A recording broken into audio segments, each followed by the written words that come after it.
મોરબીમાં નવરાત્રી પહેલા યોજાતા અર્વાચીન ડિસ્કો દાંડિયા ક્લાસીસમાં ફેલાતા દૂષણોને નાથવા માટે પાટીદાર સમાજે કડક વલણ અપનાવ્યું છે। પાટીદાર અગ્રણીઓ અને ગરબા ક્લાસીસના સંચાલકો વચ્ચે બેઠક મળી હતી, જેમાં 4 મહત્વના નિર્ણય લેવામાં આવ્યા છે, જેની જાહેરાત પાટીદાર આગેવાન મનોજ પનારાએ કરી હતી। જે અંતર્ગત પાટીદાર વસ્તી ધરાવતા કોઈપણ વિસ્તારમાં ડિસ્કો દાંડિયા ક્લાસીસ ચલાવવા દેવામાં આવશે નહીં। અન્ય વિસ્તારોમાં ચાલતા ડિસ્કો દાંડિયા ક્લાસીસમાં પાટીદાર યુવક યુવતીઓને પ્રવેશ આપવામાં આવશે નહીં। જો પાટીદાર વિસ્તારોના એપાર્ટમેન્ટના પાર્કિંગ અથવા કોમન પ્લોટમાં ગરબા શીખવાનું આયોજન થાય તો ત્યાં કોરિયોગ્રાફર જઈને શીખવાડી શકશે। તેમાં પણ બહેનોને લેડીઝ કોરિયોગ્રાફર જ ગરબા શીખવશે।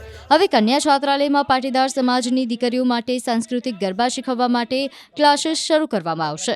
જો આ નિયમોનું ઉલ્લંઘન થશે તો કડક કાર્યવાહી કરવાની ચીમકી પણ ઉચ્ચારવામાં આવી છે। પાટીદાર વિસ્તારમાં કોઈ પણ જગ્યાએ ગરબા ક્લાસીસ ચલાવી લેવામાં આવતા નથી, એટલે કે ચલાવવાના નથી થતા।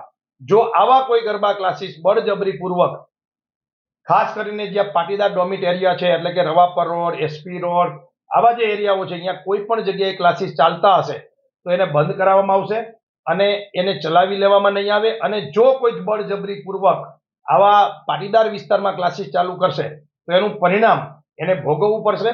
પાટીદાર સમાજના જેટલા પણ ખેલૈયાઓ છે, જેમને ગરબા શીખવા છે, તો એમને ક્લાસીસમાં આવવાની જરૂરિયાત નથી।